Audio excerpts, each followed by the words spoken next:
क्या हालचाल है? सब ठीक है? मजा में है ना? मजा में रहिए।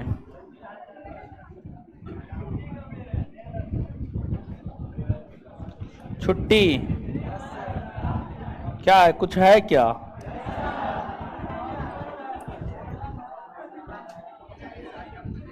आपका शादी है क्या? छुट्टी मांग रहे हैं? हाय, शपथ ग्रहण है?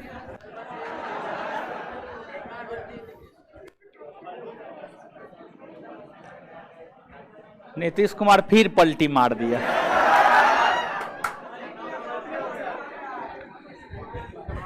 चलिए, हाय।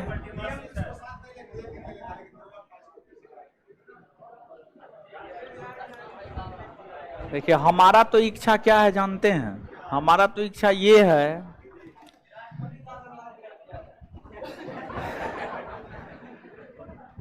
कोई भी मुख्यमंत्री बन जाए, ठीक है। मंगल पांडे को मुख्यमंत्री बना दे, गिरिराज सिंह को बना दे। हमारा भी एक नंबर का चेहरा है, मेरा पसंदीदा गिरिराज सिंह, बिहार का मुख्यमंत्री, समझिएगा। कोई भी बन जाए लेकिन नीतीश कुमार ना रहे, ठीक है। चलिए, ये सब अपना राजनीति का बात है, अपना होने दीजिए जो हो रहा है। देखिए, बात यह है कि हम लोगों का काम तो पढ़ने लिखने से ही चलेगा, तो हम वो लोग अपना पढ़ने लिखने का बात करते हैं। देखिए, जानते हैं, ऐसा नहीं है कि हम नीतीश कुमार को पसंद नहीं करते हैं या नीतीश कुमार अच्छे मुख्यमंत्री नहीं है, ऐसा कुछ नहीं। नीतीश कुमार अच्छे मुख्यमंत्री हैं, अच्छे प्रशासक रहे हैं, सब चीज अच्छा है, लेकिन जो लगातार है ना, ये चीज गड़बड़ है, ठीक है। यानी एक बार बने, एक बार हट जाते, फिर दोबारा बनते, ठीक है। ये 2005 से लगातार अभी तक बने हुए हैं, तो थोड़ा सा होता है क्या, यानी सिस्टम में बदलाव नहीं हो पाता है, राज्य का विकास रुक जाता है इससे, समझे? हाँ, रुक गया भी है, समझे? तो बात ये है, कोई भी बने लेकिन अभी परिवर्तित होना चाहिए था। अब पता नहीं ये लोग बीजेपी और राजद कैसे डील करता है नीतीश कुमार के साथ। उसको 43 या 45 गो है, और बीजेपी के पास, राजद के पास 77 गो, 79 गो है, फिर भी जो है पता नहीं मुख्यमंत्री बना देता है उसको। क्या बात है, ठीक है। बीजेपी को होना चाहिए था अपना मुख्यमंत्री बनाए, ठीक है। जब भी उसके गठबंधन में था, राजद को होना चाहिए था अपना मुख्यमंत्री बनाए, समझे? नहीं चलेगा? अच्छा, आप तो बड़ी जानकार निकले। गठबंधन नहीं चलेगा तो कैसे चलेगा बताइए?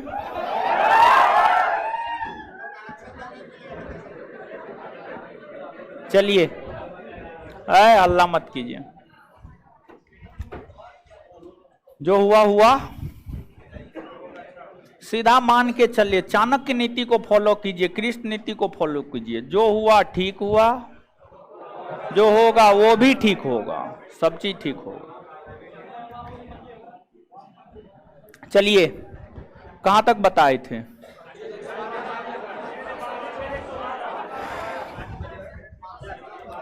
अनुच्छेद 100, उससे आगे न जानना है? पूछे क्वेश्चन, तब ना पता चलेगा कितना पानी में है आप लोग। पढ़ते हैं कि नहीं पढ़ते? खड़ा होइए, खड़ा होइए, आप ही खड़ा होइए, बोलिए। अनुच्छेद 111 में क्या है? बोलिए, जो मन में है। हाँ, अनुच्छेद 111 में क्या है? चलिए, ठीक है, बहुत बढ़िया, जवाब तो सही है, दे दिए। बैठिए, खड़ा हो जाइए, बताइएगा आप। अनुच्छेद 107 में क्या है? अनुच्छेद 107, 107। हाँ, आप तो ऐसा रिएक्शन दे रहे हैं, लगता है जीवन में पहली बार सुने हैं अनुच्छेद 107।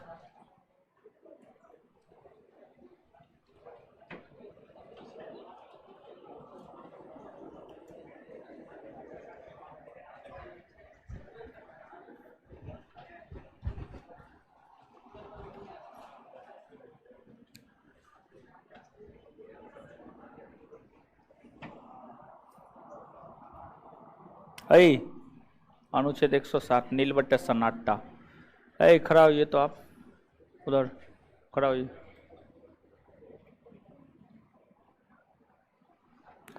क्या है 107 में?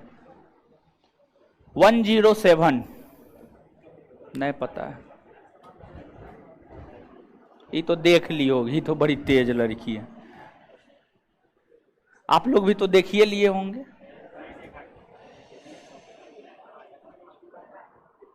के नहीं देखी होगी। क्या है 107?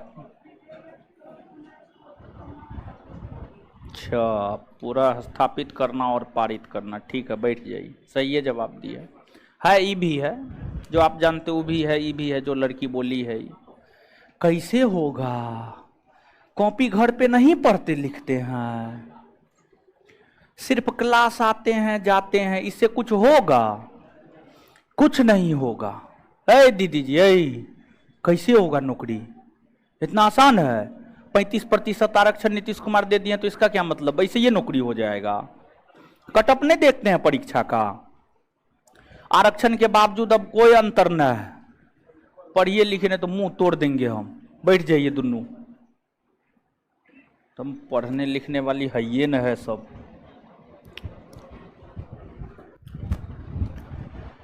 चलिए, अरे हीरो खड़ा होइए, खड़ा होइए।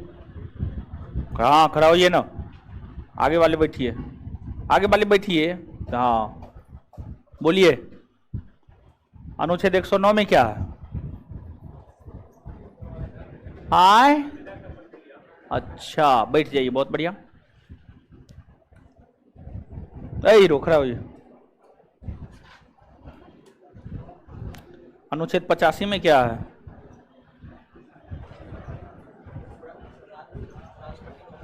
उपराष्ट्रपति को हटाना। अनुच्छेद 85 में उपराष्ट्रपति को हटाना है। क्या है जी? संसद के सत्र 17वां आहूत है ना जी? अच्छा,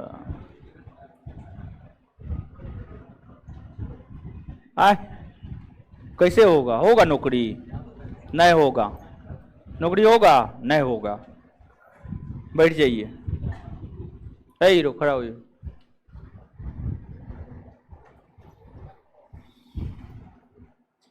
अनुच्छेद 92 में क्या है? लोकसभा राज्यसभा पढ़ा दिए? पढ़ा दिए? क्या पढ़ा रहे हैं अभी वो? ओ हाँ, अच्छा, सभापति उपसभापति ये सब पढ़ा दिए। बोलिए अनुच्छेद 92 में क्या है? हाय 92। अच्छा, नौकरी होगा? नहीं होगा। बैठ जाइए।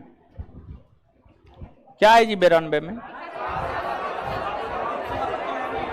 राज्यसभा के सभापति और उपसभापति को पद से हटाने संबंधी संकल्प विचाराधीन हो तो वह पीठासीन अधिकारी के तौर पर काम नहीं कर सकेगा। यही ना बात है? तो अब बताइए, वो बोल रहा है एगो अध्यक्ष एगो उपाध्यक्ष होगा। अरे खड़ा होइए, उधर चश्मा वाला के बगल में खड़ा होइए, खड़ा होइए। हाँ,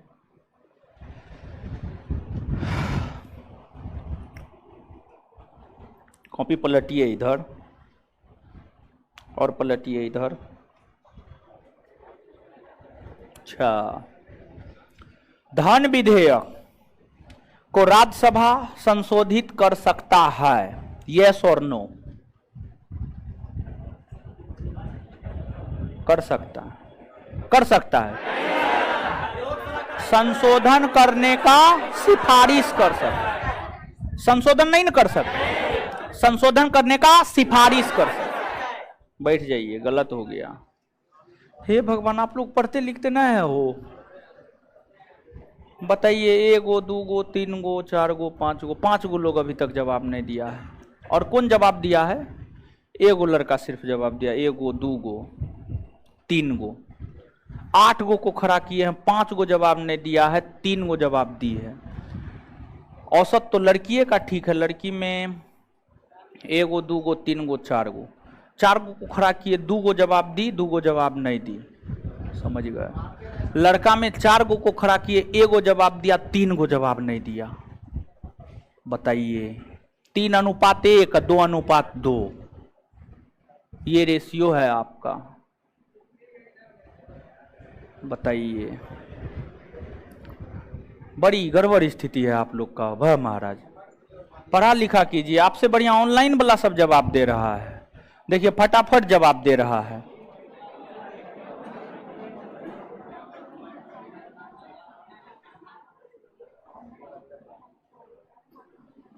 ऑनलाइन वाला सब तो जवाब ही नहीं दे रहा।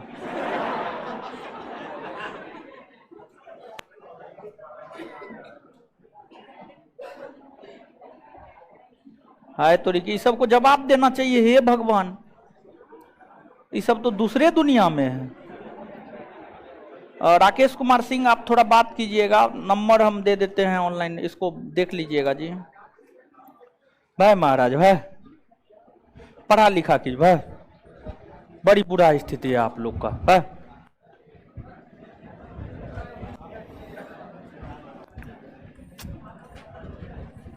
ऐसे में हम पढ़ाना छोड़ देंगे आप लोग को, किसी दूसरे मास्टर को भेज देंगे, आपको पढ़ाएगा अपना।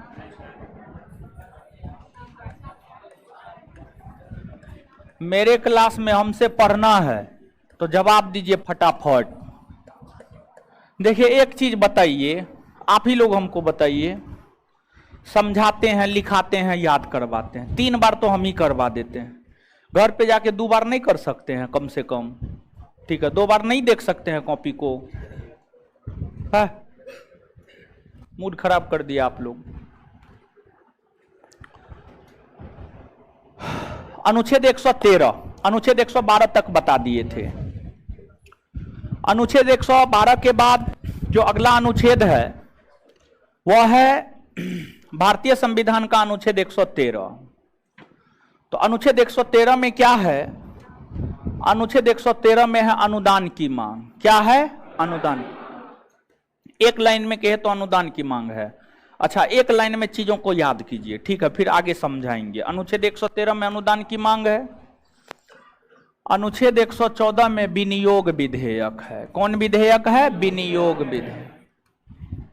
विनियोग विधेयक है।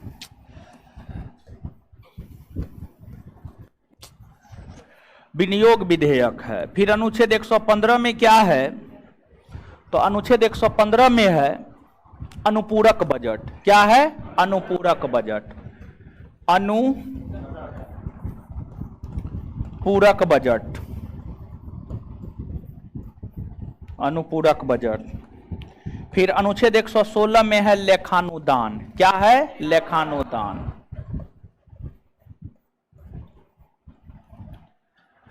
अब इन चीजों को एक एक करके हमें समझना है। अनुदान की मांग क्या है? विनियोग विधेयक क्या है? अनुपूरक बजट क्या है? लेखानुदान क्या है? गौर फरमाइएगा। देखिए, भारत सरकार है, देश के भीतर जो शासन प्रशासन चलाया जाता है वह सरकार के द्वारा चलाया जाता है, और भारत के भीतर शासन प्रशासन भारत सरकार के द्वारा चलाया जाता है। भारत सरकार,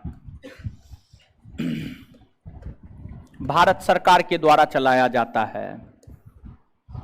अब एक बात बताइएगा आप हमको कि जैसे कि हमारा देश है, उस देश में शासन प्रशासन चलाना है, उसी तरह से मान लिया जाए कि हमारा परिवार है, परिवार में सब चीज देखना है, सब चीज करना है। तो जो हमारा परिवार है, परिवार को चलाने के लिए रुपया पैसा की आवश्यकता होती है या नहीं होती? आय होती है ना? ऐसा तो नहीं है कि परिवार के लोग जो है हवा पे जिंदा रहते हैं, हवा पीते हैं, ऑक्सीजन पे ही जिंदा रह जाते हैं। उनको रोटी चाहिए, चावल चाहिए, निश्चित मात्रा में प्रोटीन चाहिए, खनिज लवण चाहिए, वसा चाहिए, कार्बोहाइड्रेट चाहिए, सब चीज चाहिए। जिंदा रहने के लिए सब चीज का होना आवश्यक है। सब चीज अगर आप प्राप्त करना चाहते हैं तो सब चीज प्राप्त करने के लिए आपको पैसा खर्च करना होगा। अब परिवार का जो खर्च होता है, परिवार के खर्च को परिवार के जो मुखिया होते हैं, जो कमा रहे होते हैं, वो चलाते हैं। वैसे ही देश को भारत सरकार चला रहा होता है। परिवार को चलाने के लिए जैसे पैसा की आवश्यकता होती है, वैसे ही देश को चलाने के लिए भी पैसा की आवश्यकता होती है। परिवार के मुखिया पैसा कमाते हैं, वो अपना अकाउंट में पैसा जमा रखते हैं, जरूरत पड़ने पर उस अकाउंट से पैसा निकाल करके आपको देते हैं, आप खर्च करते हैं। वैसे ही जो भारत सरकार है, भारत सरकार का अपना एक इनकम होता है। भारत सरकार का जो टोटल इनकम होता है, भारत सरकार की जो टोटल आमदनी होती है, आमदनी कहां से होता है भारत सरकार को? तो भारत सरकार को जो आमदनी होता है वह टैक्स से होता है, कर से होता है, कर से, टैक्स से होता है। हम लोग भारत सरकार के राजकोष में कर जमा करते हैं, जैसे कि इनकम टैक्स हो गया, जीएसटी हो गया, निगम टैक्स हो गया, कॉर्पोरेट टैक्स हो गया। ये तमाम प्रकार के टैक्स है जो भारत सरकार के राजकोष में जमा होता है, भारत सरकार के राजकोष में जमा होता है। अब मान लिया जाए कि आपके पिताजी कमाने वाले हैं, बहुत पैसा कमाते हैं। इसमें से आप देखते होंगे बहुत के पिताजी ऐसे होंगे जो इतना ही कमाते हैं जितना कि परिवार चल सकता है। बहुत के पिताजी ऐसे होंगे जो बहुत ज्यादा कमाते हैं। जिनके पिताजी ज्यादा कमाते होंगे उनके पिताजी के पास बहुत सारा अकाउंट, जिनके पिताजी कम कमाते होंगे एगो दूगो अकाउंट। उसी प्रकार से भारत सरकार का जो इनकम होता है, भारत सरकार का भी मूल तौर पर 3 अकाउंट होता है, 3 अकाउंट होता है, 3 फंड होता है। संचित निधि, आकस्मिक निधि, लोक लेखा निधि। भारत सरकार का जो समस्त आय होता है, भारत सरकार का जो समस्त इनकम होता है, सारा का सारा इनकम होता है, वह संचित निधि में जमा होता है। कहां जमा होता है? संचित निधि। तो भारत सरकार का अपना कुछ आय होता है और भारत सरकार के समस्त आय मतलब टोटल आय भारत की संचित निधि में जमा होता है। कहां जमा होता है? भारत की संचित निधि में जमा होता है। संचित निधि की चर्चा भारतीय संविधान के अनुच्छेद 266 में है। अनुच्छेद 266 में ही भारत सरकार के संचित निधि की चर्चा है और अनुच्छेद 266 में ही राज्य सरकार के संचित निधि की चर्चा है। भारत सरकार के समस्त आय भारत सरकार के संचित निधि में जमा होता है और राज्य सरकार का जो समस्त आय होता है वह राज्य सरकार के संचित निधि में जमा होता है, राज्य सरकार के संचित निधि में जमा होता है। अब देखिएगा, भारत, अगर हम भारत की बात करें तो भारत में कुछ संस्था है जिसका काफी महत्व है। एक संस्था है संसद, संसद यानी पार्लियामेंट। एक संस्था है सुप्रीम कोर्ट। इन संस्थाओं का काफी महत्व है। और भारत सरकार का जो समस्त आय संचित निधि में जमा होता है, उस संचित निधि के ऊपर जो कंट्रोल होता है वह भारत की संसद का होता है। संचित निधि के ऊपर जो कंट्रोल होता है वह भारत की संसद का होता है, भारत की संसद का होता है। संचित निधि से धन निकालने के लिए संसद की अनुमति की आवश्यकता होती है। बिना संसद की अनुमति के भारत की संचित निधि से धन नहीं निकाला जा सकता। बिना संसद के अनुमति के भारत की संचित निधि से धन नहीं निकाला जा सकता है। इस निधि से धन निकालने के लिए भारत सरकार का सब इनकम तो यही है। और इससे धन निकालने के लिए इसकी आवश्यकता है, संसद की आवश्यकता है। तो अब आगे आप गौर फरमाएंगे थोड़ा सा। भारत सरकार का जो खर्च होता है, भारत सरकार का जो खर्च होता है, भारत सरकार अपने खर्च भारत सरकार अपने खर्च की अनुमति या स्वीकृति, भारत सरकार अपने व्यय या खर्च की स्वीकृति संसद से लेने हेतु, भारत सरकार अपने व्यय या खर्च की स्वीकृति संसद से लेने हेतु जो मांग प्रस्तुत करता है उसी को अनुदान की मांग कहते हैं, उसी को अनुदान। मतलब इसको ऐसे समझिएगा, मान लिया जाए आप पटना में रहते हैं, आपका खर्च है 5,000 रुपया और आपके घर के गार्जियन आपके पिताजी हैं। सामान्य तौर पर पिताजी से पैसा के विषय में डायरेक्ट हम लोग बात नहीं करते हैं, माताजी को कहते हैं कि 5,000 रुपया हमको खर्च है, भेजवा देना। तो जो आप माताजी के थ्रू प्रस्ताव पिताजी के पास रखवाते हैं ताकि पिताजी आपको पैसा भेज सके, ऐसे थोड़े मम्मी पापा पैसा भेज देंगे, नहीं भेजेंगे। जब तक आप फोन नहीं कीजिएगा पैसा आता है। अब जिनके पिताजी मान लिया जाए कि सर्विसमैन होंगे, इनकम बहुत होगा, उनको तो अकाउंट से ट्रांसफर करना है, फट से 1 सेकंड में ट्रांसफर कर दिए। लेकिन जिनके पिताजी किसान हैं, मजदूर हैं, उनको तो घर पे 5 बार फोन करना पड़ता है, पैसा भेज ना दीजिएगा, महीना लग गया है, रूम ओनर को देना है, मास्टर को देना है, कॉपी खरीदना है, फलना करना है, चिलना करना है। ऐसा होता है कि नहीं होता? तो आप अपना खर्च लेने के लिए मम्मी के थ्रू पिताजी को प्रस्ताव नहीं भेजवाते हैं, हाँ या ना? तो ये जो प्रस्ताव आप भेजवाते हैं यही तो अनुदान की मांग है। मतलब भारत सरकार का जो खर्च है उस खर्च को स्वीकृति दिलाने के लिए भारत के संसद के समक्ष जो भारत सरकार के द्वारा मांग की जाती है उसी को हम लोग क्या कहते हैं? अनुदान की मांग। अनुदान की बात समझ में आया? हाँ या ना? चलिए अब देखिए, भारत सरकार संसद से अपना अनुदान की मांग करेगा तो जो विपक्ष है, विपक्ष मुंह देखेगा, विपक्ष कहेगा ना संसद को, संसद में यानी लोकसभा राज्य संसद, संसद का मतलब समझते हैं कि नहीं समझते? लोकसभा, लोकसभा राज्यसभा में सिर्फ सत्ता पक्ष ही होता है, विपक्ष होता है कि नहीं होता? आए होता है ना जी।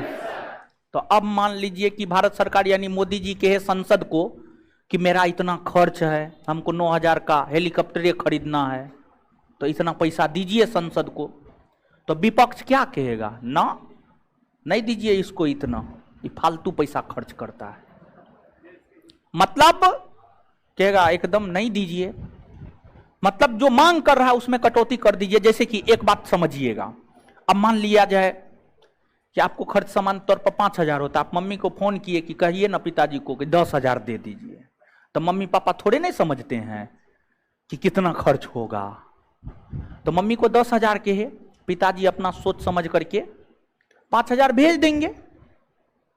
या कहीं रिजल्ट हुआ है तो 10,000 के बदला 20,000 भेज देंगे, रिजल्ट होगा तब ना। लेकिन है तो पूरा का पूरा नालायक, तो रिजल्ट कैसे हो जाएगा? समझे? रिजल्ट होने पर 10 के बदला 20 मिलता है, रिजल्ट नहीं होने पर 10 के बदला 5 मिलता है, वो 5 मिलने पर आफत रहता है। समझे? तो अब समझिएगा, हम आपको ये बात बता रहे हैं, मान लिया जाए कि आप गार्जियन से 10 मांगे, तो गार्जियन उसमें काटते हुए कहे कि ले लो 5,000, ठीक है काम चलो अपना, फिर खत्म होगा तो देंगे। तो आप चीजों को समझिएगा। अनुदान की मांग के ऊपर ही विपक्षी पार्टियों के द्वारा कटौती प्रस्ताव लाया जाता। कटौती प्रस्ताव क्या लाया जाता है? कटौती। तो कटौती प्रस्ताव विपक्षी पार्टियों के द्वारा अनुदान की मांग पर ही लाया जाता है और विपक्ष कहता है कि सत्ता पक्ष को, भारत सरकार को पैसा नहीं दीजिए, ये फालतू का खर्च करता है। कटौती प्रस्ताव 3 प्रकार का होता है। नीति और सहमति कटौती, इसके बाद सांकेतिक कटौती और इसके बाद एक होता है सामान्य कटौती। समझ गए?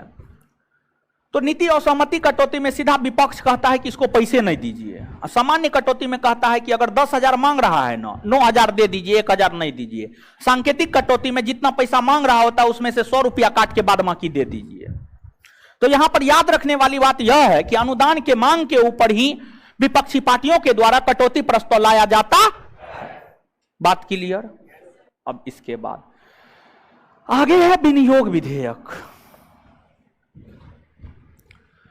अगर हम विनियोग विधेयक की बात करें तो विनियोग विधेयक किसे कहा जाता है? वह विधेयक जिसके द्वारा भारत की संचित निधि से धन निकाला जाता है। वह विधेयक जिसके द्वारा भारत की संचित निधि से धन निकाला जाता है उसी को विनियोग विधेयक कहते हैं। क्या कहते हैं? विनियोग। तो वह विधेयक जिसके द्वारा भारत की संचित निधि से धन निकाला जाता है। कहां से? संचित निधि से धन निकाला जाता है, उस विधेयक को हम लोग क्या कहते हैं? विनियोग। क्या कहते हैं? विनियोग। अच्छा, एक बात बताइए, आप भारतीय संविधान के अनुच्छेद 110 को याद कीजिए, 2-3 दिन पहले ही बताएं। संचित निधि से धन निकालना, हाय कैसा विधेयक? हाय धन विधेयक होगा और विनियोग विधेयक के माध्यम से संचित निधि से धन निकाला जा रहा है। क्या हम ये बात कह सकते हैं कि विनियोग विधेयक एक प्रकार का धन विधेयक है? हाय नहीं कह सकते। अनुच्छेद 110 को याद कीजिए ना जी। विनियोग विधेयक धन विधेयक है कि नहीं है? हाँ या ना? है ना हो? और एक बात बताइएगा, धन विधेयक जब पढ़ा रहे थे, अगर धन विधेयक लोकसभा से साधारण बहुमत से पारित नहीं होता है तो क्या होता है? सरकार। और विनियोग विधेयक एक प्रकार का धन विधेयक है। अगर विनियोग विधेयक साधारण बहुमत से लोकसभा से पारित नहीं होता है तो सरकार गिरेगा या नहीं गिरेगा? आए सरकार गिरेगा? आया ना? गिर जाएगा ना? चलिए ठीक है, इतना बात समझ में आया? आ गया ना? चलिए एक बात बताइएगा, विनियोग विधेयक एक प्रकार का धन विधेयक है, तो ये विधेयक सबसे पहले कौन सदन में रखा जाए? आए लोकसभा में रखा जाएगा। अच्छा, एक बात और बताइएगा, विनियोग विधेयक धन विधेयक है, इस विधेयक को राज्यसभा अधिक से अधिक कितना दिन रोक सकती है? आए 14 दिन ना? बात क्लियर है? अच्छा, एक बात और बताइएगा, यहां पर कोई साधारण विधेयक है, साधारण विधेयक को एक सदन पारित कर दिया, दूसरा सदन कितना दिन तक रोक सकता है? आए कितना? अच्छा, राज्य के संदर्भ में कोई साधारण विधेयक है, साधारण विधेयक को विधानसभा पारित कर दिया, अब विधानसभा अधिक से अधिक कितना दिन तक रोक सकता है? विधान परिषद अधिक से अधिक कितना दिन? 4 माह। 4 माह। कितना माह? आप लोग को नहीं बताएं, और हो सकता है इससे पहले वाला बैच में बताएं। अच्छा, टेंशन नहीं लेना है, ये सब राज्य के शासन प्रशासन में देखेंगे, टेंशन नहीं लेना है ये सब चीज के लिए। हमको लगा आप ही के बैच में बताए हैं, नहीं बताएं, एकदम टेंशन नहीं लीजिए, आगे पढ़ना है हम लोगों को, ठीक, आगे पढ़ना है। इतना बात समझ में आया ना? हो बात क्लियर है यहां तक? चलिए अब आते हैं अनुपूरक बजट को समझते हैं। किसको समझते हैं? समझने के ऊपर जोर दीजिए, ठीक है। अनुपूरक बजट क्या है? अनुपूरक बजट देखिए, आपका जो है पैसा फिक्स है, सामान्य तौर पर मैक्सिमम स्टूडेंट का पैसा फिक्स ही होता है कि 1 महीना में आप कितना पैसा घर से लेते हैं 5,000 लेते हैं, कोई 10,000, कोई 15,000, जिसका जो क्षमता होता है उस अनुसार। तो अब देखिएगा कि सरकार बजट के माध्यम से एक वर्ष के आय व्यय का लेखा जोखा प्रस्तुत करता है। वैसे ही आप अपने खर्च के आधार पर गार्जियन से एक माह में खर्च करने के लिए 5,000 रुपया ले लेते हैं। कभी काल ऐसा होता होगा कि वो 5,000 रुपया एक माह चल जाता होगा। कभी काल ऐसा होता होगा कि वो 5,000 रुपया में से कुछ रुपया 200, 400, 500 बच भी जाता होगा। लेकिन कभी काल ऐसा होता होगा कि वो 5,000 रुपया एक महीना से पहले ही समाप्त हो जाता होगा। ऐसा होता है कि नहीं होता? एकदम होता है। ठीक है, अब जो एकदम प्योर मक्खी चूस है, कंजूस है, उनका तो कोई बात नहीं है। लेकिन जिनका हाथ थोड़ा खुला हुआ है, खाने पीने में पूरा भर देते हैं, खाना पीना ही अपना जीवन समझते हैं, उनके लिए तो 5,000 कुछ होना है।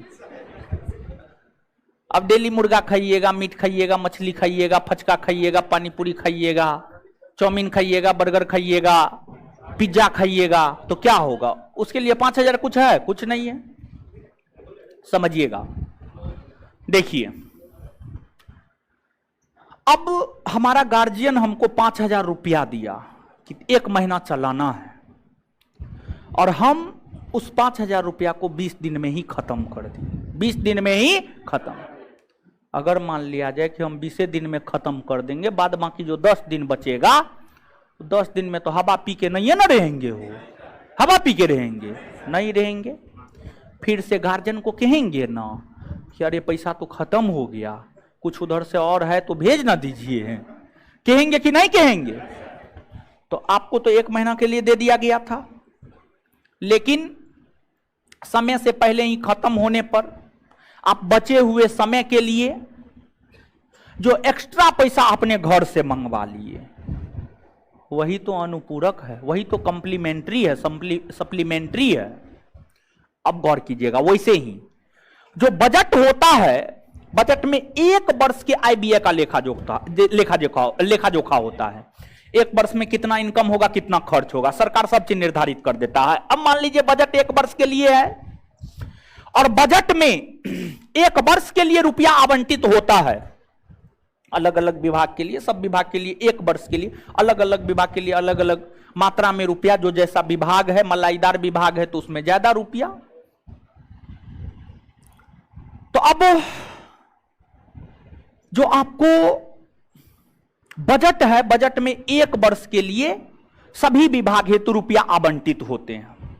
अब हुआ ये कि एक वर्ष के लिए आवंटित था 12 महीना के लिए, और वो पैसा जो है ना 10 माह में खत्म हो गया। कितना माह में? 10।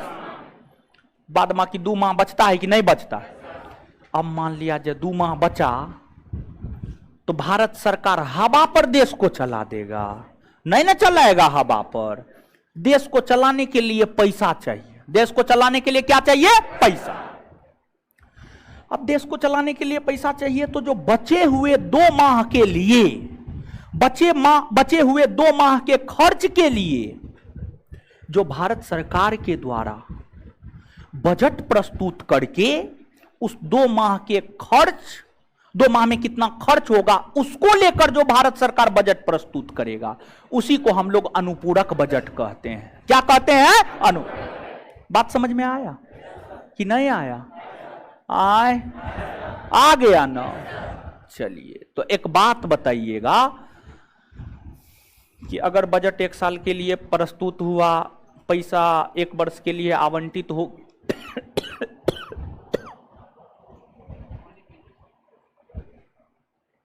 आवंटित हुआ, और वो पैसा 1 वर्ष से पहले ही 10 माह में ही खत्म हो गया, बचे हुए 2 माह के लिए सरकार के द्वारा जो बजट पेश किया जाएगा उसको क्या कहेंगे? अनुपूरक बजट कहेंगे। इसके बाद आगे है लेखानुदान। आगे क्या है? क्या है? लेखानुदान। लेखानुदान क्या होता है इसको हमें समझना है। देखिए गौर कीजिएगा, चीजों को समझिएगा। भारत, जो अपना देश भारत है, भारत का वित्तीय वर्ष होता है 1 अप्रैल से 31 मार्च। भारत का वित्तीय वर्ष शुरू होता है 1 अप्रैल को और समाप्त होता है 31 मार्च को। 31 मार्च को समाप्त होता है। और भारत में जो बजट पेश होता है, आप याद कीजिए, 1 वर्ष में संसद का क्या गो सत्र? हाँ, सब आप लोग खा पी करके नहीं बैठिए। क्या गो? 3 गो। क्या गो? 2 गो के कह रहा है भाई महाराज। यानी कहने का मतलब ये है कि अगर आप सही हैं और 2 बार बोले गलत हैं तो मतलब अपना डिसीजन ही बदल दिए। हाँ, ऐसा काहे करते हैं जी? हाँ, ऐसा नहीं करना चाहिए। अगर आप सही हैं, अकेले चलने में विश्वास कीजिए। भले दुनिया आपका साथ नहीं देगा, लेकिन एक समय ऐसा आएगा कि काफिला आपके पीछे खड़ा होगा, समझे? तो अकेला चलिए। अभी नहीं कि अपने आत्मविश्वास को डगमगा लेते हैं, ठीक है? समझे? कैसे होगा? देख रहे हैं वो खुला काहे छोड़े हैं, उधर उधर उधर। सीधा फेंक देंगे हम, चल जाइएगा। चलिए सुनिएगा। हाँ, लेखानुदान है ना। देखिए, संसद का 3 गो सत्र होता है, बजट सत्र, शीत सत्र, मानसून सत्र होता है। बजट सत्र जानते हैं, जो बजट सत्र है पहले फरवरी के अंतिम कार्य दिवस को प्रस्तुत होता था, शुरू होता था बजट सत्र पहले पहले पहले। लेकिन अब जो है, जब से हमारे मोदी जी आए हैं, बहुत कुछ परिवर्तित किए, तो बजट सत्र जो है अब प्रारंभ हो जाता है 1 फरवरी को। यानी फरवरी के प्रथम कार्य दिवस को बजट सत्र शुरू हो जाता है। बजट सत्र शुरू हो जाता है। बजट सत्र को बजट सत्र नाम इस वजह से दिया गया है क्योंकि इस सत्र के दौरान बजट पेश किए जाते हैं, सरकार के द्वारा बजट पेश किए जाते हैं। और कभी कभी होता यह है कि जो बजट है ना, अच्छा लाइट कट गया ना, आ जाएगा, चिंता मत कीजिए। देखिए, आए तो लिखा है कि ना, कहाँ है?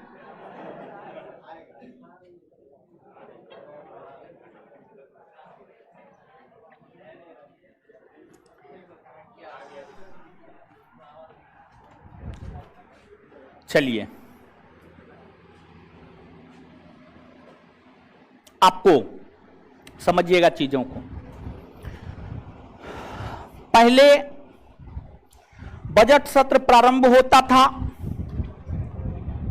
फरवरी के अंतिम कार्य दिवस को शुरू होता था, और बजट पारित होते होते मई चला जाता था। बजट पारित होते होते कौन महीना चला जाता था? मई। और जब तक बजट पारित नहीं होगा तब तक पैसा थोड़े निकाला जा सकता है, नहीं निकाला जा सकता है।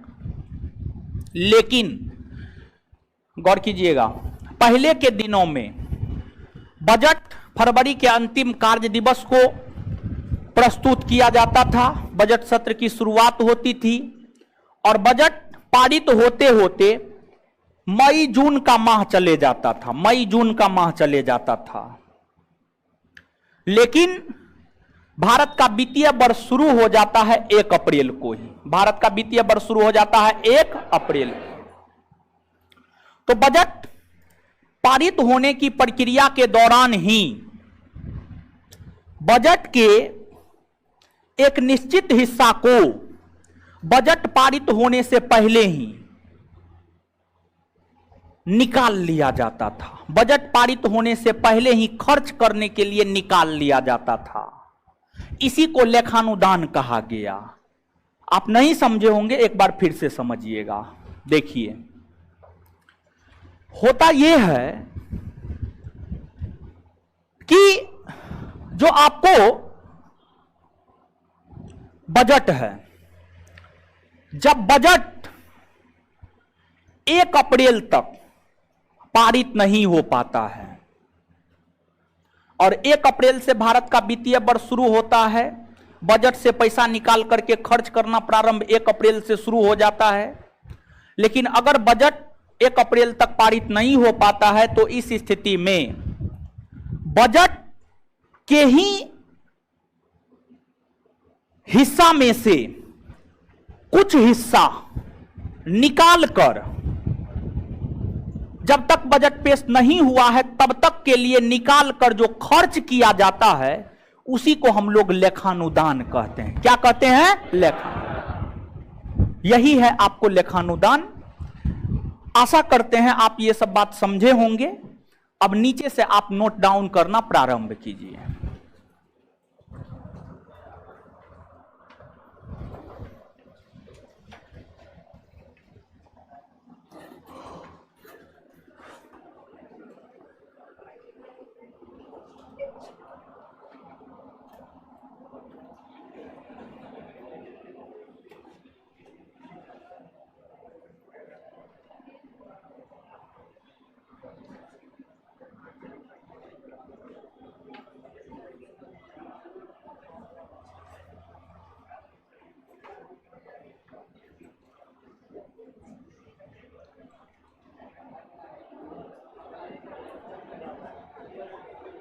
अरे राकेश कुमार सिंह का क्या दिक्कत है? हैं? अरे राकेश जी, आपको नंबर मिला है, नंबर पे कॉल करके बात कीजिए। आपका समाधान नहीं होता है फिर मैसेज कीजिएगा।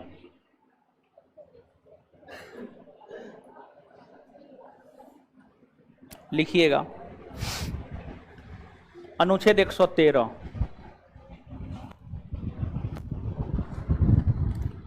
इसमें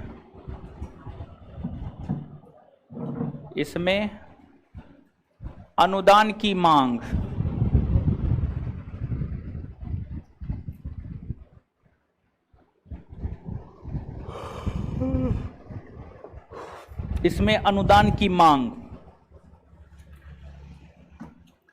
की चर्चा है।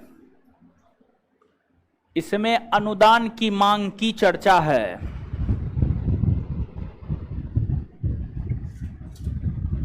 Full stop. उसी में कंटिन्यू लिखते जाइएगा। जिस प्रस्ताव के द्वारा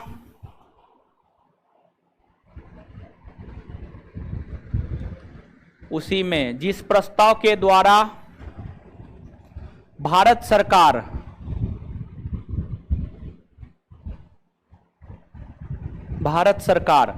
अपने व्यय यानी खर्च, अपने व्यय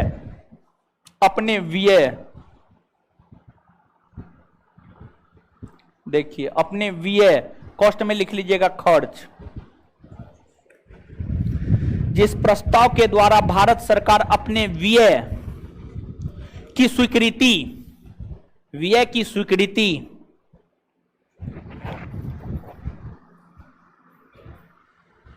संसद से दिलवाता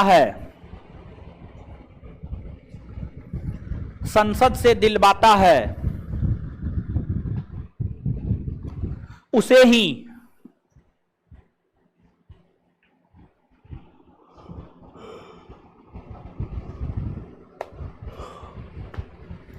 अनुदान की मांग कहते हैं।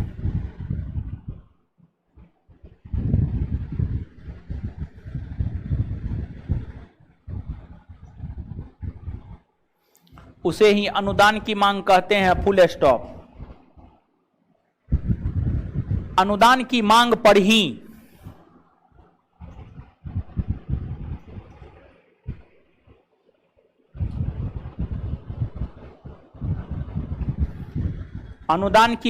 ही विपक्षी पार्टियों के द्वारा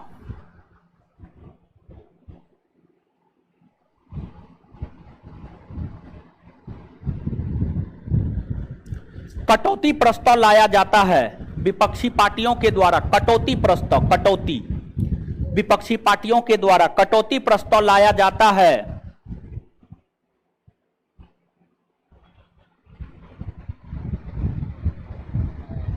कटौती प्रस्ताव लाया जाता है। यह प्रस्ताव 3 प्रकार का होता है।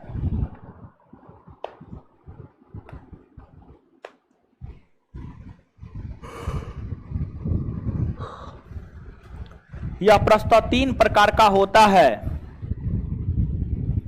1 नंबर में नीति और सहमति कटौती। 1 नंबर में नीति और सहमति कटौती।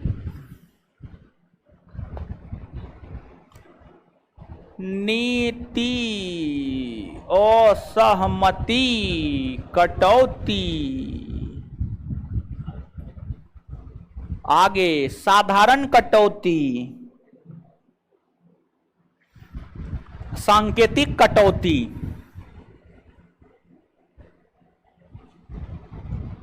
ये सब भी लिखिएगा।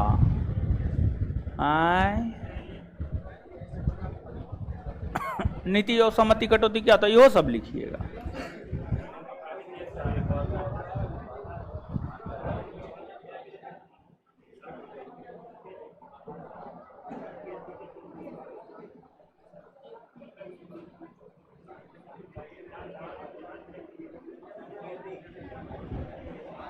है छोड़िए, क्या लिखिएगा, नहीं है मत। अनुच्छेद 114, अनुच्छेद 114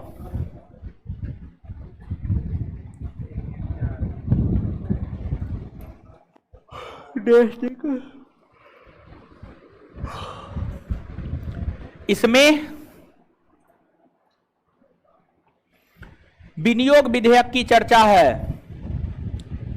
इसमें विनियोग विधेयक की चर्चा है। विनियोग विधेयक की चर्चा है।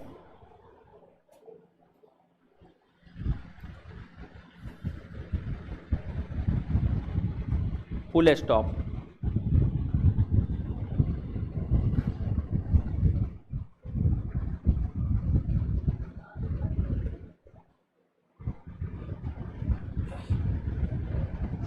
वैसा, उसी में कंटिन्यू, वैसा विधेयक जिसके द्वारा भारत की संचित निधि से धन निकाला जाता है विनियोग विधेयक कहलाता है। वैसा विधेयक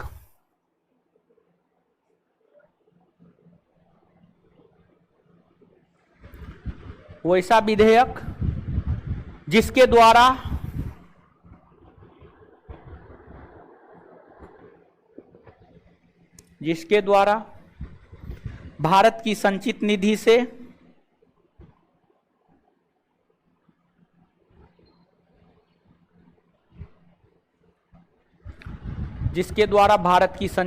से धन निकाला जाता है,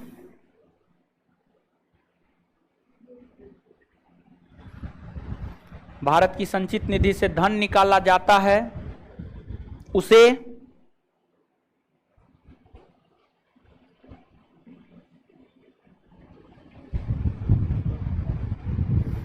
विनियोग विधेयक कहते हैं। उसे विनियोग विधेयक कहते हैं। Full stop, full stop. उसी में कंटिन्यू। यह एक प्रकार का धन विधेयक है।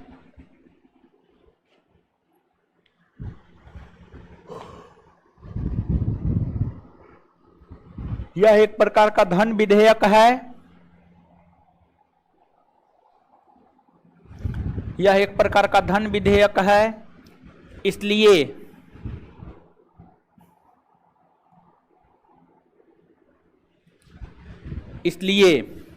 इस विधेयक को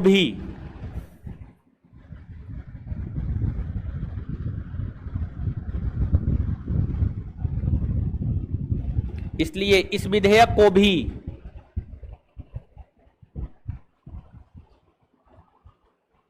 सर्वप्रथम लोकसभा में ही रखा जाता है।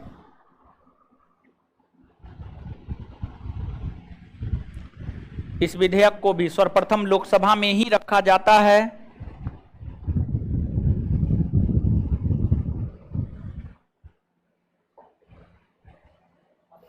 Full stop.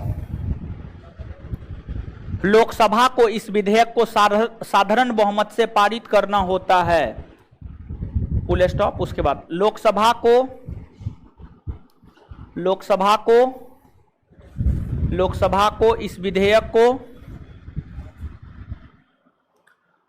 को इस विधेयक को साधारण बहुमत से पारित करना होता है।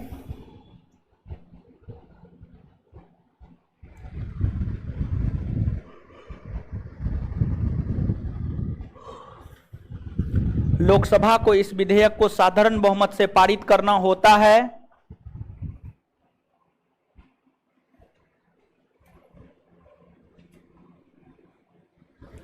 लोकसभा को इस विधेयक को साधारण बहुमत से पारित करना होता है।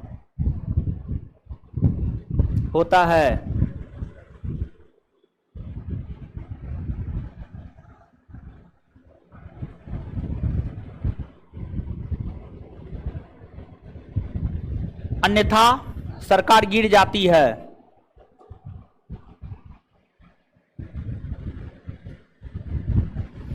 अन्यथा सरकार गिर जाती है।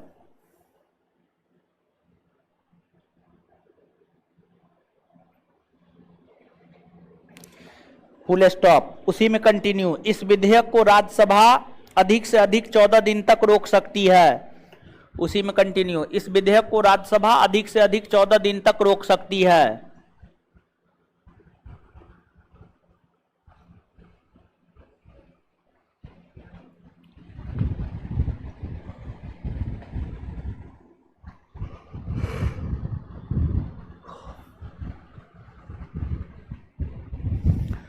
अब नोट दे करके लिखिएगा, एनओटी नोट।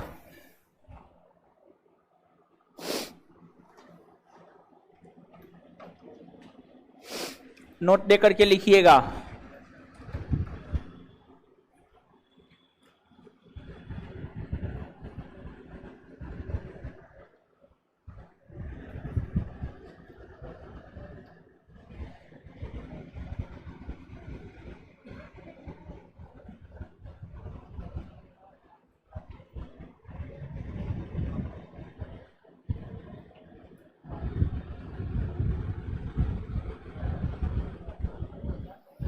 भारत सरकार की समस्त आय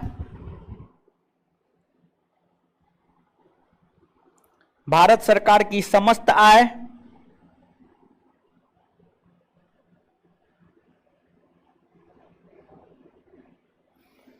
भारत सरकार की समस्त आय जिस निधि में जमा होती है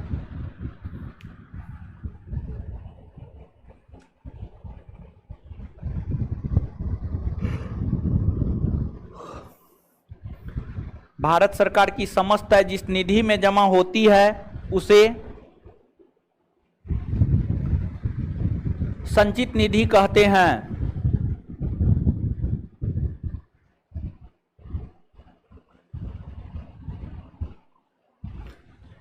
इसकी चर्चा भारतीय संविधान के अनुच्छेद 267 में है। 266 सॉरी आकस्मिक निधि है 267 सॉरी। इसकी चर्चा भारतीय संविधान के अनुच्छेद 266 में है।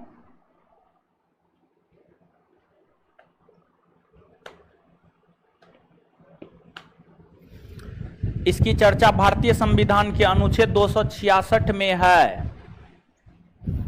आगे अनुपूरक बजट। अनुपूरक बजट। अनुपूरक बजट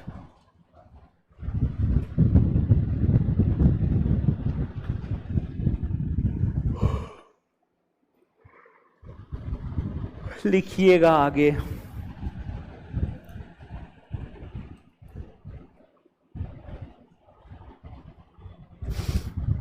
लिखिएगा। इसकी चर्चा अनुच्छेद 115 में है।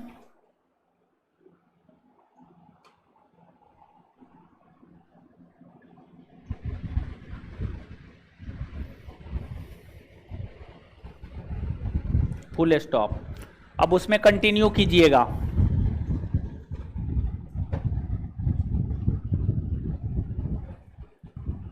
बजट के माध्यम से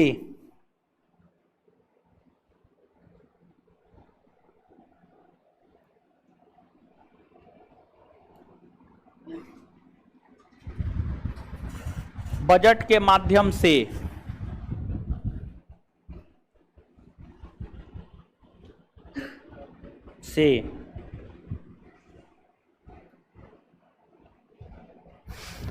एक वर्ष के लिए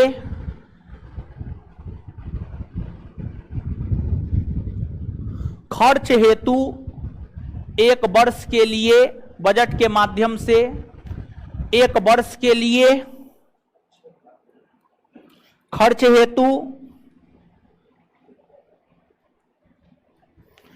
हेतु रुपया आवंटित होता है।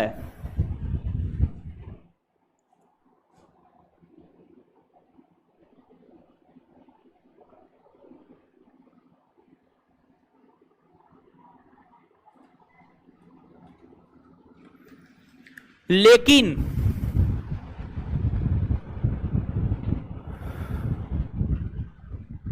अगर एक वर्ष से पहले ही लेकिन अगर एक वर्ष से पहले ही लेकिन अगर एक वर्ष से पहले ही लेकिन अगर एक वर्ष से पहले ही आवंटित राशि लेकिन अगर एक वर्ष से पहले ही आवंटित राशि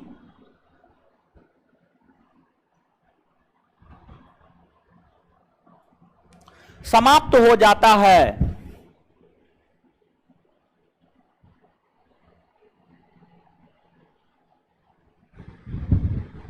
समाप्त हो जाता है, तो बचे हुए समय के लिए तो बचे हुए समय के लिए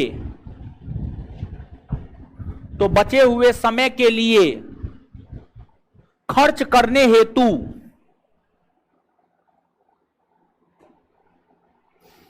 बचे हुए समय के लिए खर्च करने हेतु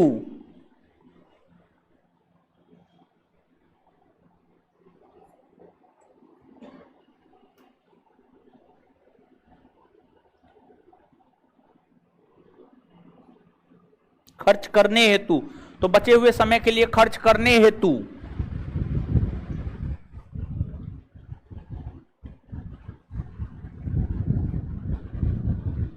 खर्च करने हेतु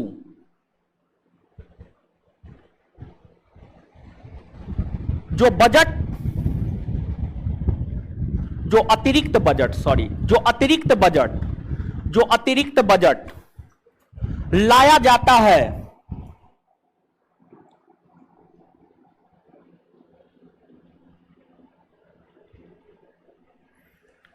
उसे ही अनुपूरक बजट कहते हैं। जो अतिरिक्त बजट लाया जाता है उसे ही अनुपूरक बजट कहते हैं, उसे ही अनुपूरक बजट कहते हैं, उसे ही अनुपूरक बजट कहते हैं।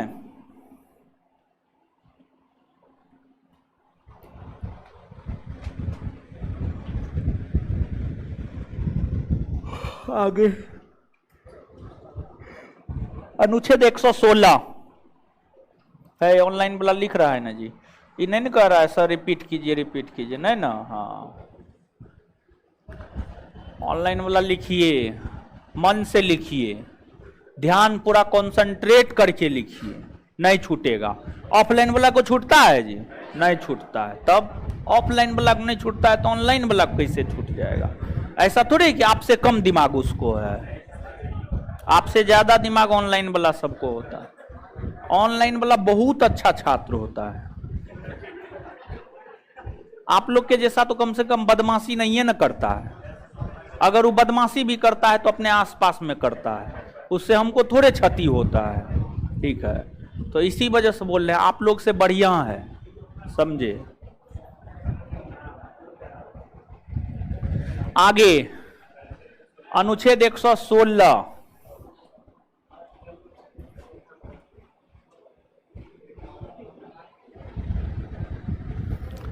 इसमें लेखानुदान की चर्चा है।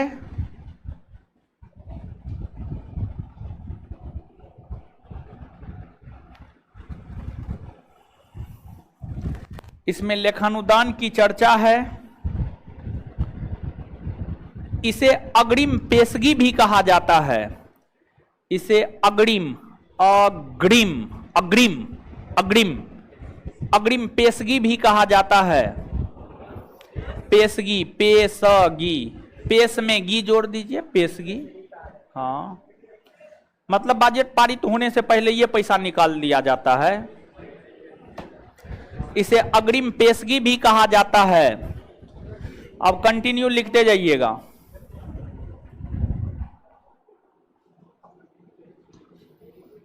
भारत का वित्तीय वर्ष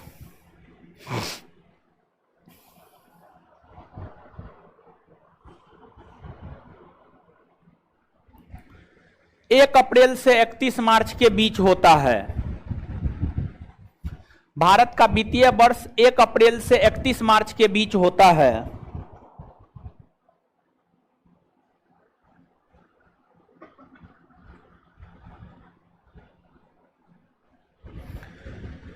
होता है, फुल स्टॉप।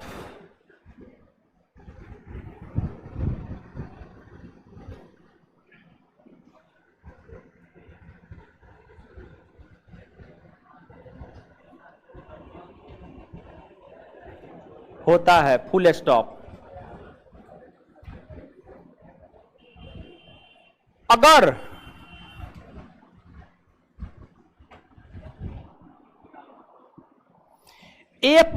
अगर 1 अप्रैल तक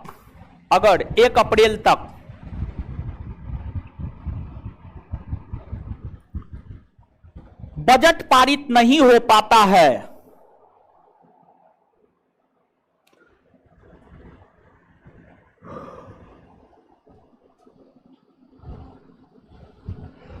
तो इस स्थिति में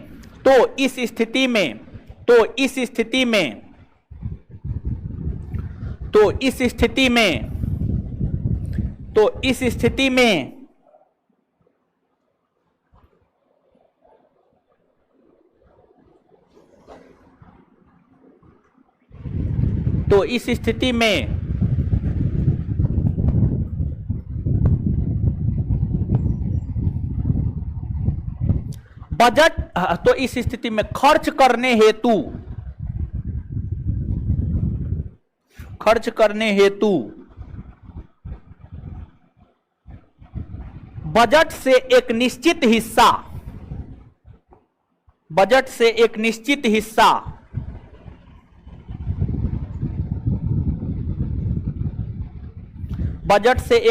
हिस्सा बजट पारित होने से पहले ही, बजट का एक निश्चित हिस्सा बजट पारित होने से पहले ही निकाल लिया जाता है।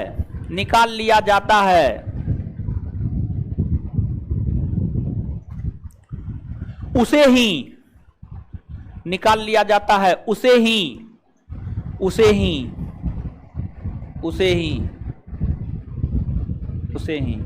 लेखानुदान कहा जाता है।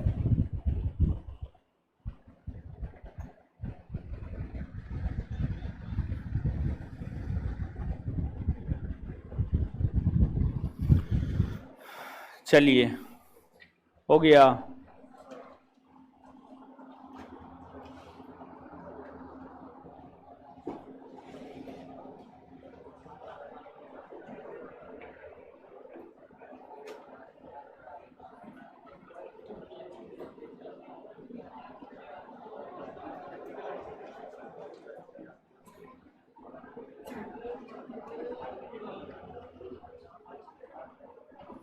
विद्यार्थी को जानते हैं सबसे बड़ा दिक्कत क्या है? वीडियो एकदम रुका उका नहीं हुआ, ठीक है? आगे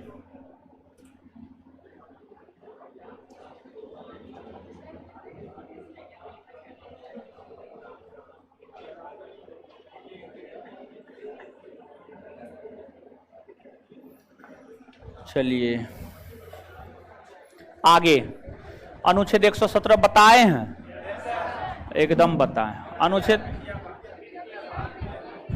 वित्त विधेयक,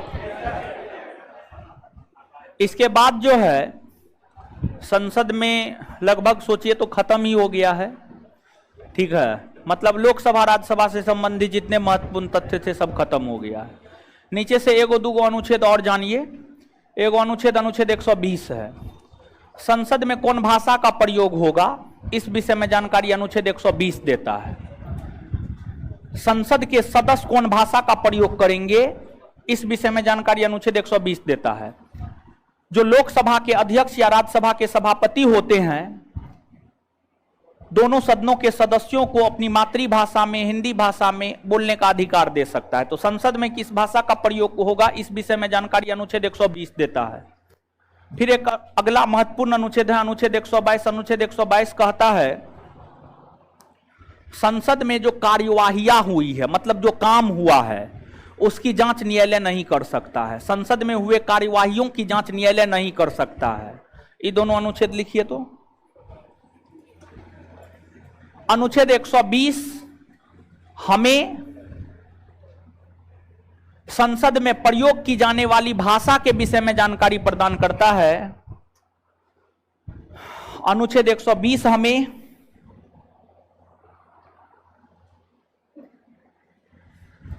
अनुच्छेद 120 हमें संसद में प्रयोग की जाने वाली भाषा के विषय में जानकारी प्रदान करता है।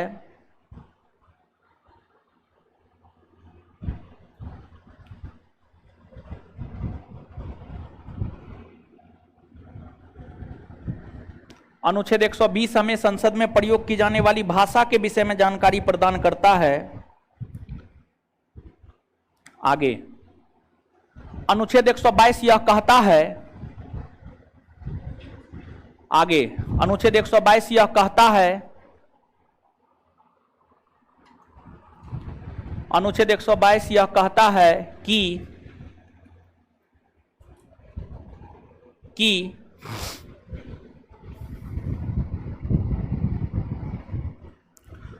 संसद में हुए कार्यवाहियों की जांच, संसद में हुए कार्यवाहियों की जांच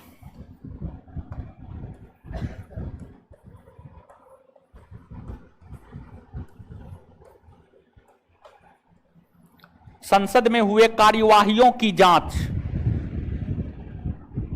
करने का अधिकार न्यायालय को नहीं होता है।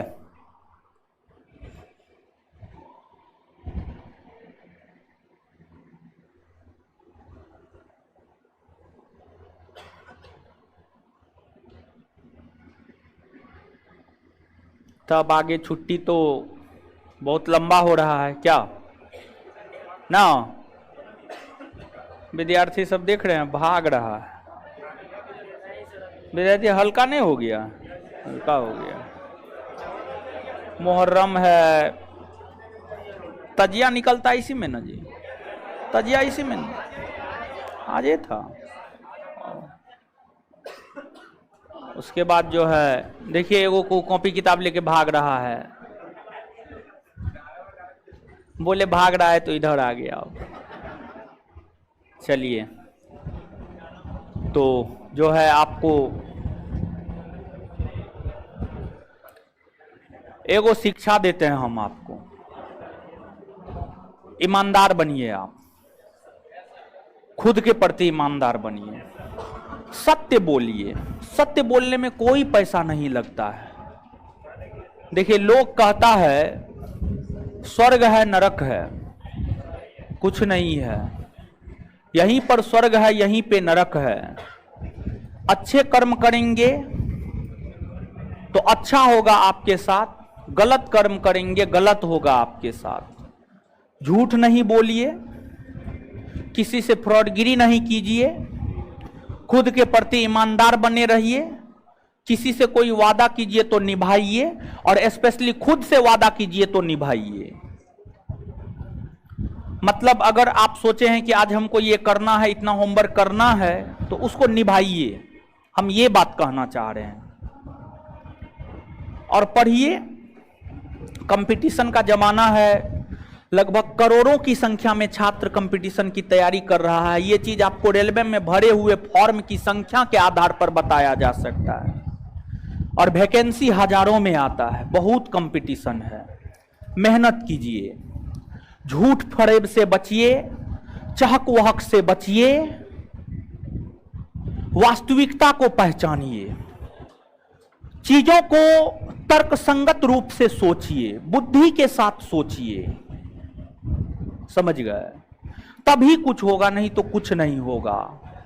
भेड़िया धसान की तरह चलिएगा, भीड़ के साथ चलिएगा, दिक्कत है, समझ गए? दिक्कत है, भीड़ के साथ नहीं चलना है, सोचना है। अगर आपको अपने जीवन में सफल होना है तो रीड, थिंक एंड प्रैक्टिस, पढ़िए और साथ ही साथ सोचिए भी कुछ चीजों के ऊपर, और फिर प्रैक्टिस भी चीजों के ऊपर कीजिए। मैथ बनाइए, रीजनिंग बनाइए, जीएस बनाइए, तभी जाकर के आप सफल हो पाइएगा, नहीं तो सफल नहीं हो पाइएगा। और चकाचौंध की दुनिया से बचिए। देखिए चकाचौंध, आप देखेंगे दुकान में अगर आप कपड़ा खरीदने जाते हैं, जो कपड़ा गड़बड़ होता है उस पर बहुत लाइट मारा जाता है, और जो अच्छा कपड़ा होता है उस पर लाइट नहीं मारा जाता है, समझे? तो चकाचौंध से बचने का प्रयास कीजिए। और जब कोई कुछ बोलता है ना, देखिए ये कलयुग है, यहां पर जैसे हम ही कुछ बोलते हैं ना, तो आप हमारी बात पर आंख बंद करके विश्वास नहीं कीजिए, ठीक है? हमको लगता है कि हम ऐसे मास्टर हैं जो खुद का विरोध करते हैं, समझे? इससे पहले वाले बैच में भी हम खुद का विरोध किए हैं, और आपके भी बैच में हम कह रहे हैं, किसी पे आंख बंद करके विश्वास नहीं कीजिए, चाहे हम हो या दुनिया का कोई भी व्यक्ति हो। कलयुग है ये। हर इंसान अपना फायदा सोचता है, चाहे हम हो या कोई भी हो। तो अब आपको उसमें देखना है कि कहां आपका फायदा है। जब हर इंसान अपना फायदा खोजता है, तो आप क्यों नहीं अपना फायदा खोजेंगे? क्या आपको हक नहीं है अपना फायदा खोजने का? एकदम हक है। तो इस चीज को आप समझिए। और इस कैंपस की बात हम करते हैं, इस कैंपस में सत्य ये है कि पीसीएस मतलब UPSC, BPSC, UP PCS, Jharkhand PCS, Rajasthan PCS, PCS का तैयारी इस कैंपस में नहीं होता है, ये सत्य है। इंक्लूडिंग हम भी नहीं करवाते हैं। प्रीलिम्स की तैयारी हम भी करवाते हैं, मेंस की तैयारी कोई नहीं करवाता है, कोई नहीं करवाता है। इस कैंपस की हम बात कर रहे हैं, हम बाद बाकी जगह की बात नहीं कर रहे हैं। इस कैंपस में मेंस की तैयारी कोई नहीं करवाता, यही सत्य है। और किसी भी पीसीएस में, और ऐसा नहीं है कि हम बोल रहे हैं कि हम करवाते हैं, हम भी नहीं करवाते हैं, लेकिन आगे हम करवाएंगे। उसको लेकर के नोट तैयार करना होता है, मेहनत करना होता है चीजों के ऊपर, ऐसे नहीं होता है। और एक बात हम ये भी आपको बताना चाहते हैं कि प्रीलिम्स की तुलना में मेंस आसान है। मेंस में सिलेक्टिव चीज पढ़ना होता है, प्रीलिम्स में बहुत कुछ पढ़ना होता है। प्रीलिम्स का दायरा बहुत बड़ा है, मेंस का दायरा सीमित है। लेकिन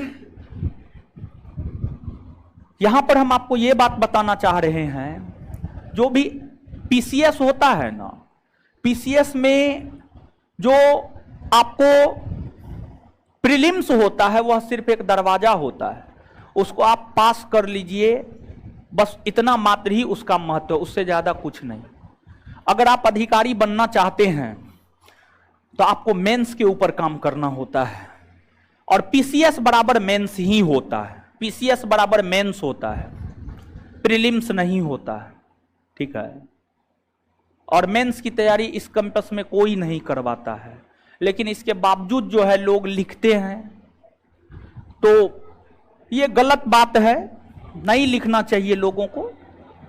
और दूसरी बात ये, हम कहाँ लिखते हैं, हम नहीं लिखते हैं, ठीक है। दरोगा वाला है वो सब, ठीक है क्या? हाँ सुनिए ना, तो उसका प्रीलिम्स का तो तैयारी होता ही ना, ऐसा थोड़े हर परीक्षा के प्रीलिम्स का तैयारी होता है। हर परीक्षा के प्रीलिम्स का तैयारी होता है। आप बैठिए, आपका पीसीएस निकलेगा, पीटी निकलेगा, मेंस नहीं निकलेगा, समझ, मेंस नहीं निकलेगा, ये चीज है। लेकिन आगे मेंस पर जो है काम कर रहे हैं, और बहुत जल्दी मेंस का बैच लॉन्च करेंगे, बहुत जल्दी, जितना जल्दी हो सकता है उतना जल्दी लॉन्च करेंगे। स्पेशली 68 बीपीएससी को लेकर के 67 के परीक्षा का इंतजार कर रहे हैं। 67 का प्रीलिम्स का परीक्षा हो जाएगा ना, उसके ठीक बाद जो है एक समग्र batch 68 BPSC prelims cum mains batch रहेगा, और जो है उसमें हम आपको बीपीएससी को ध्यान में रखते हुए चीजों को पढ़ाएंगे। 3 दिन प्रीलिम्स का क्लास होगा और 3 दिन जो है आपको मेंस का क्लास होगा।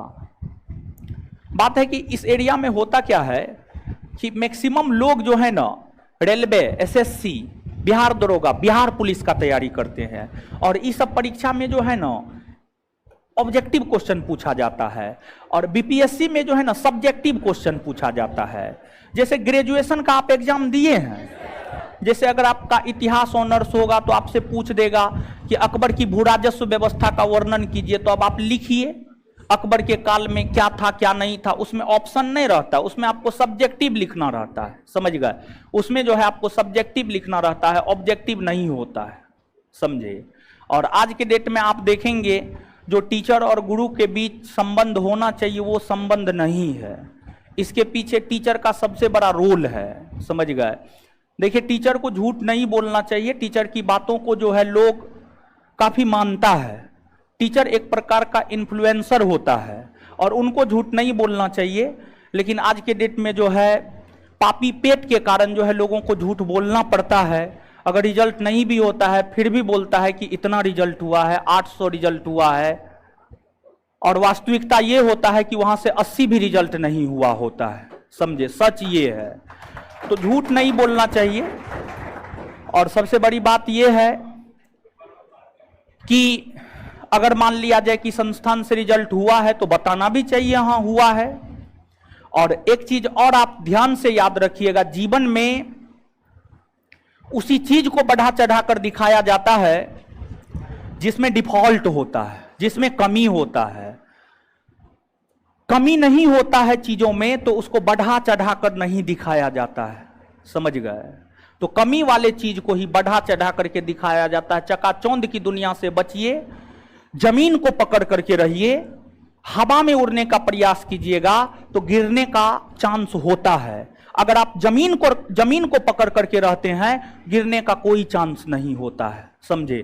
देखिए अभी इतना जरूर कमा लेते हैं कि अपना हर शौक जो है पूरा कर सकते हैं, लेकिन इसके बावजूद अगर आप हमको अच्छा से जानते हैं, अगर आप हमको जान रहे हैं, आप तो जान ही रहे हैं, इतना दिन से पढ़ रहे हैं, 2-3 महीना से पढ़ रहे हैं, तो एकदम गांधी जी जैसा जीवन अपनाइए, समझ गए। स्वभाव सरल होना चाहिए, सबसे बात होना चाहिए, घमंडी प्रकृति का नहीं होना चाहिए, लोगों को हेल्प कीजिए। हमारे पास विद्यार्थी आता है, हमसे जितना हो पाता है हम हेल्प करते हैं। और पहनावा ओढ़ावा से कुछ नहीं होता है, अच्छे दिखने से कुछ नहीं होता है, ये सब चंद दिनों का चीज होता है। जैसे खूबसूरती हो गया, चंद दिनों का मेहमान है, जवानी हो गया, चंद दिनों का मेहमान है। जवानी आपकी चली जाएगी, आपकी खूबसूरती चली जाएगी, लेकिन जो आपका कर्म होता है ना, कर्म आपका कभी नहीं जाता है। तो कर्म हमेशा अच्छा कीजिए, हम यही कहेंगे और कुछ भी नहीं कहेंगे। और अभी आप छात्र हैं और छात्र धर्म का सबसे बड़ा कर्म होता है पढ़ाई करना। हम हाथ जोड़ करके आपको कहेंगे कि देखिए आपके माँ पिताजी का भी कुछ सपना है और आपको उस सपना को पूरा करना है। आप नहीं पूरा कीजिएगा तो कौन पूरा करेगा। आपके माता पिता अपने सपना को पूरा करने के लिए ही आपको भेजे हैं। देखिए कोई माँ नहीं चाहती है, कोई पिताजी नहीं चाहते हैं कि उनका संतान उनसे अलग हो, लेकिन कुछ मजबूरियां होता है जो माता पिता को अपने संतान से अलग करता है। और आप खुद इस चीज को सोचिए कि आप कितना कष्ट में रह करके पढ़ते हैं, हर चीज खुद करना पड़ता है, खाना बनाते हैं, बर्तन धोते हैं, कपड़ा साफ करते हैं, फिर पढ़ते भी हैं। तो अब आप इस चीज को सोचिए कि हम टाइम कट्टू पढ़ाई करें या सच में मेहनत करें, इस चीज को आपको समझने की जरूरत है, समझ गए। देखिए टाइम कट्टू पढ़ाई कीजिएगा ना तो 5 साल 6 साल में भी नौकरी नहीं होगा। और हम आपको भरोसा देते हैं कि अगर आप अच्छे ढंग से मुश्किल से 1 साल पढ़ लीजिएगा ना तो आपका रिजल्ट हो जाएगा। तो अब आप खुद सोचिए कि आपको 5-6 साल मेहनत करना है कि 1 साल मेहनत करना है।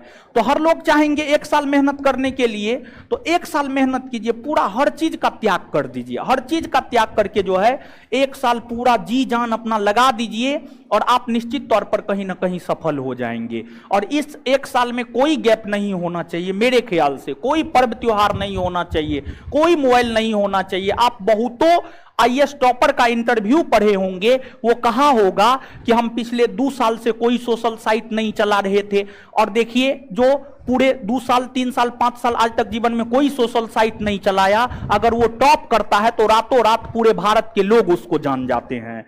तो सोशल साइट पे हम क्यों आते हैं? कि हमको लोग जान सके, समझ गए, हमको लोग जान सके। ऐसा काम हम क्यों करेंगे? आप ऐसा काम कीजिए कि आप एकदम कुछ नहीं कीजिए, लेकिन इसके बावजूद आप ऐसा कीजिए किसी परीक्षा में टॉप कर जाइए मेहनत करके, देखिए आपको रातों रात लोग जान जाएगा, समझे। तो ये चीज है, ये सब सोशल साइट सब जो है फालतू चीज है। आज के डेट में विद्यार्थी का सबसे बड़ा जो बिगाड़ने का स्रोत है वह मोबाइल है। मोबाइल को अपने जीवन से साइड कीजिए, हम रिक्वेस्ट करेंगे आपसे, और किताब कॉपी को अपने जीवन में लाइए, समझे। तो ये मेरा आज का संदेश है आपका। चलिए अब हम लोग आते हैं, एक बार चीजों को याद करते हैं।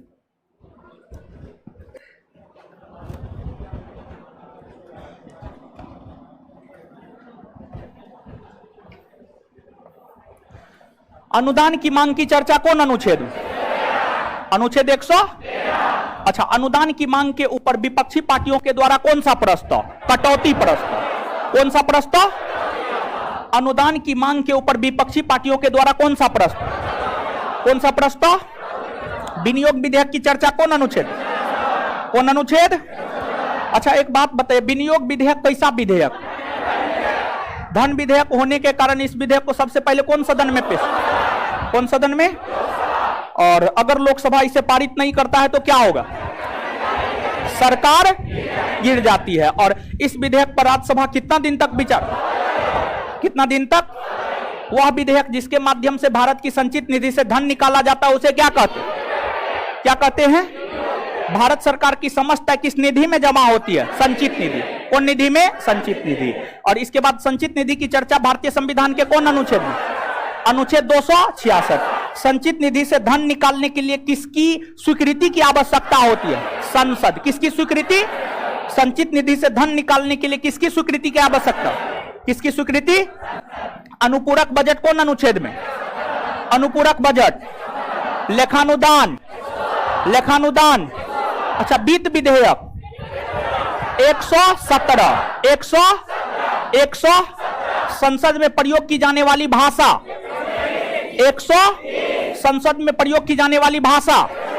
120 संसद में हुए कार्रवाइयों की जांच न्यायपालिका नहीं करेगा।